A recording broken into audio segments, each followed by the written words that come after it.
ഓരോ യാത്രയും ഒരു പുതിയ ലോകത്തേക്കുള്ള വാതായനമാണ്. ഇത്തവണ എന്റെ യാത്രാ ക്യാമറയും മനസ്സുമായി ഞാൻ ചെന്നെത്തുന്നത് ചരിത്രമുറങ്ങുന്ന മക്കയുടെ മണ്ണിലേക്കാണ്. എന്റെ ഉപ്പയും ഉമ്മയും അനിയനും ഒപ്പമുണ്ട്. വീടിന്റെ പടിയിറങ്ങി നാടിന്റെ ഗന്ധം ശ്വസിച്ച് പ്രിയപ്പെട്ടവരുടെ സ്നേഹം ഏറ്റുവാങ്ങി ഞങ്ങൾ യാത്ര തുടങ്ങി. ഞങ്ങളുടെ വാഹനത്തിൽ ഉപ്പയുടെ അനുജന്റെ മഹറൂഫിന്റെ വീട്ടിലേക്ക്, അവിടെ നിന്നും ഉപ്പയുടെ അനുജന്റെ മുബാറക്കിന്റെ കാറിൽ ബസ് സ്റ്റോപ്പിലേക്ക് ഒരു ചെറുയാത്ര. അവിടെ യാത്രികരുടെ തിരക്കിനിടയിൽ ഞങ്ങളുടെ ബസ് കാത്തുനിന്നു. ലഗേജുകൾ സുരക്ഷിതമായി ലോക്കറിലേക്ക് വെച്ച് മണിക്കൂറുകൾ നീണ്ട ഒരു മരുഭൂമി യാത്രയ്ക്ക് ഞങ്ങൾ തയ്യാറെടുത്തു. ബസ്സിൽ കയറിയിരുന്നു.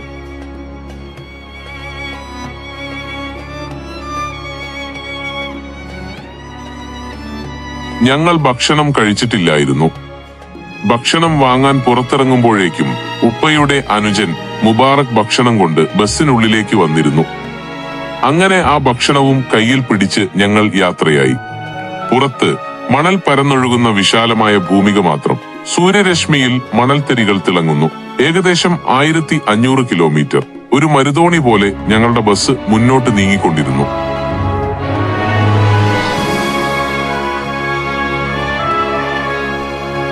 എല്ലാവരും അവരവരുടെ ലോകത്തായിരുന്നു. ചിലർ ഫോണിൽ മുഴുകിയിരിക്കുന്നു, മറ്റു ചിലർ പുസ്തകങ്ങളിൽ അഭയം തേടുന്നു, ചിലർ കിളികളുടെ മർമ്മരം കേട്ട് പുറം കാഴ്ചകളിൽ ലയിച്ചിരിക്കുന്നു. ഓരോ യാത്രയും ഓരോ കഥയാണ് പറയുന്നത്. ചിലർ സ്വപ്നങ്ങൾ തേടിയുള്ള യാത്രയിൽ, മറ്റു ചിലർ വിരസതയകറ്റാൻ ഇറങ്ങിത്തിരിച്ചത്. ജീവിതത്തിന്റെ തിരക്കുകളിൽ നിന്നൊരു മോചനം തേടിയുള്ള യാത്ര.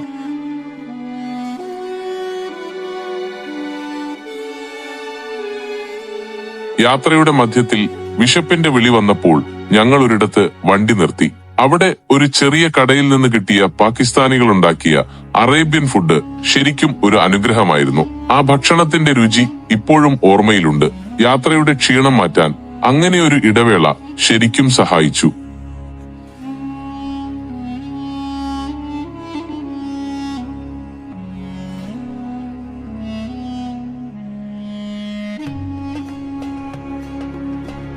ആ ഭക്ഷണത്തിന് ശേഷം ഞങ്ങൾ വീണ്ടും യാത്ര തുടർന്നു.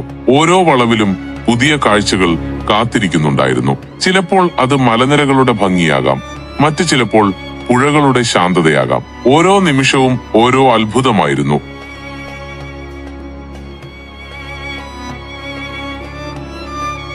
സൂര്യൻ അസ്തമിച്ചു. ഇരുട്ട് കനത്തു തുടങ്ങി. നക്ഷത്രങ്ങൾ ആകാശത്ത് മിന്നിത്തിളങ്ങി. ദൂരെ റിയാദിന്റെ വെളിച്ചം കണ്ടു തുടങ്ങി. ആ നഗരത്തിന്റെ രാത്രിയിലെ ഭംഗി ശരിക്കും അതിശയകരമായിരുന്നു. ഇഹ്റാം വസ്ത്രം ധരിക്കാൻ ഞങ്ങൾ മീഖാത്തിലെത്തി. അതൊരു മനോഹരമായ പള്ളിയായിരുന്നു. വിശുദ്ധിയുടെയും ശാന്തതയുടെയും പ്രതീകം പോലെ അത് തലയുയർത്തി നിൽക്കുന്നു. അവിടെയെല്ലാം വളരെ വൃത്തിയുള്ളതായി തോന്നി. ഓരോ വിശ്വാസിയുടെയും മനസ്സുപോലെ ശുദ്ധവും ശാന്തവുമായിരുന്നു ആ പരിസരം. ഇഹ്റാം വസ്ത്രം ധരിച്ച് മനസ്സ് ശാന്തമാക്കി ഞങ്ങൾ പള്ളിയിൽ കയറി. അവിടെ സുന്നത്ത് നിസ്കരിച്ചു. ആത്മീയമായ ഒരു അനുഭൂതിയായിരുന്നു അത്. അതിനുശേഷം ഞങ്ങൾ ബസ്സിൽ കയറി ഹറമിനടുത്തുള്ള ലോഡ്ജിലേക്ക് യാത്രയായി. ഓരോ നിമിഷവും മക്കയിലേക്കുള്ള അടുപ്പം കൂടുന്നതായി തോന്നി.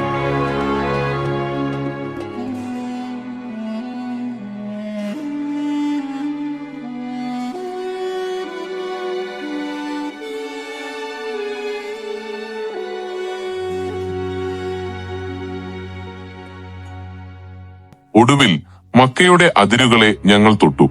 ഇഹ്റാമിന്റെ വെളുത്ത വസ്ത്രം ഞങ്ങളെ ലാളിത്യത്തിന്റെയും സമത്വത്തിന്റെയും ലോകത്തേക്ക് കൂട്ടിക്കൊണ്ടുപോയി. മസ്ജിദുൽ ഹറമിന് തൊട്ടടുത്തുള്ള ലോഡ്ജിൽ ഞങ്ങൾ താവളമൊരുക്കി. ലഗേജുകൾ വെച്ച് ഒരൽപ്പം വിശ്രമത്തിന് ശേഷം ഞങ്ങൾ പ്രഭാത ഭക്ഷണം കഴിച്ചു. ഇനി ലക്ഷ്യം ഹറമാണ്, കഅബയാണ്. ഞങ്ങൾ ഹറമിലേക്ക് നടന്നു. മക്ക ശരിക്കും ഒരു യൂറോപ്യൻ നഗരം പോലെ. ഉയരം കൂടിയ കെട്ടിടങ്ങൾ, വെടിപ്പുള്ള റോഡുകൾ. കാലം എത്ര മാറിയാലും ഈ നഗരത്തിന് ഒരു പ്രത്യേക ചൈതന്യമുണ്ട്. ഹറമിന്റെ പവിത്രമായ അന്തരീക്ഷത്തിലേക്ക് ഞങ്ങൾ പ്രവേശിച്ചു.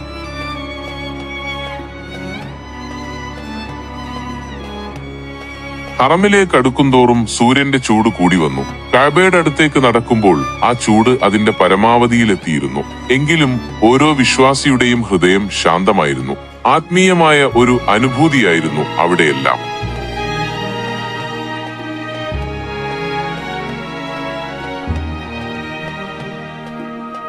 കഅബ ആ കാഴ്ച മതിയായിരുന്നു മറ്റെല്ലാ ലോകവും മറക്കാൻ. സ്വർഗത്തിലെത്തിയ ഒരു അനുഭൂതി. എന്റെ ഹൃദയം നിറഞ്ഞ പ്രാർത്ഥന ഞാൻ അവിടെ സമർപ്പിച്ചു.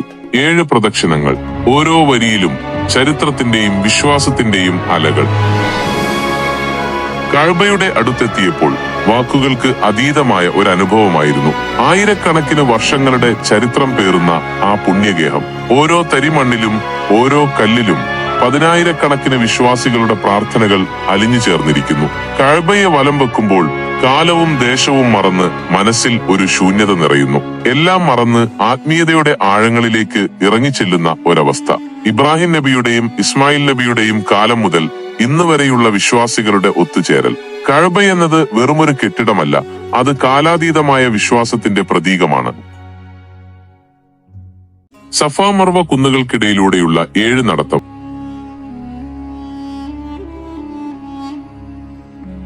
മുടിയെടുത്തതോടെ എന്റെ ഉംറ എന്ന പുണ്യകർമ്മം പൂർത്തിയായി. ഒരു നിർവൃതി. പിറ്റേന്ന് ഞങ്ങൾ ചരിത്ര സ്മരണകൾ ഉണർത്തുന്ന സിയാറത്തിന് പുറപ്പെട്ടു. ജബൽ റഹ്മ. അവിടെയാണ് നബി തന്റെ അവസാനത്തെ ഹജ്ജിൽ ഖുതുബ നിർവഹിച്ചത്. പ്രണയത്തിന്റെയും വിരഹത്തിന്റെയും കഥകൾ പറയുന്ന ഒരിടം. ജിന്നുകളുടെ പള്ളി. വിശ്വാസത്തിന്റെ അപ്പുറമുള്ള ലോകത്തെ അടയാളപ്പെടുത്തുന്നു. മിന. ഹാജിമാരുടെ ത്യാഗത്തിന്റെയും സഹനത്തിന്റെയും ഭൂമി. മുസ്ദലിഫ. രാവിന്റെ നിശബ്ദതയിൽ പ്രാർത്ഥനകൾ അലയടിക്കുന്ന സ്ഥലം. ജബൽ നൂർ. ഹിറാ ഗുഹ. പ്രകാശത്തിന്റെ ആദ്യ കിരണം ഭൂമിയിലേക്ക് പതിച്ച സ്ഥലം. സൗദിയുടെ പുതിയ പദ്ധതികൾ കാരണം അങ്ങോട്ടേക്കുള്ള യാത്ര ദുഷ്കരമാണറിഞ്ഞു. രാത്രിയായതിനാൽ ആ യാത്ര വേണ്ടെന്ന് വെച്ചു. പകരം മരുഭൂമിയുടെ തനിമയായ ഒട്ടകപ്പുറത്തൊരു യാത്ര. രാത്രിയുടെ നിശബ്ദതയിൽ സിയാറത്ത് കഴിഞ്ഞ് ഞങ്ങൾ മടങ്ങി. ഒരൽപ്പം വിശ്രമത്തിന് ശേഷം വീണ്ടും എന്റെ മനസ്സ് ഹറമിലേക്ക് പറന്നു. എന്നാൽ അവിടുത്തെ തിരക്ക് എന്നെ അകറ്റി നിർത്തി. ഇഹ്റാമില്ലാതെ കഅബയുടെ അടുത്തേക്ക് പോകാൻ സാധിച്ചില്ല. നിരാശയോടെ ഞങ്ങൾ കുറച്ചുനേരം അവിടെ ഇരുന്നു. പുറത്തുനിന്ന് നമസ്കരിച്ചു. സംസം വെള്ളം കുടിച്ചു. ആ തണുപ്പിൽ ഞങ്ങൾ കുറച്ചുനേരം സംസാരിച്ചിരുന്നു. ഓരോ തുള്ളി സംസമിനും 1000 കഥകൾ പറയാനുണ്ടായിരുന്നു. പിറ്റേന്ന് ഞങ്ങളെ കാത്തിരുന്നത് മറ്റൊരു പുണ്യനഗരമായിരുന്നു മദീന. മക്കയുടെ പവിത്രമായ ഓർമ്മകൾ മനസ്സിൽ താലോലിച്ച് ഞാൻ മദീനയിലേക്ക് യാത്രയായി.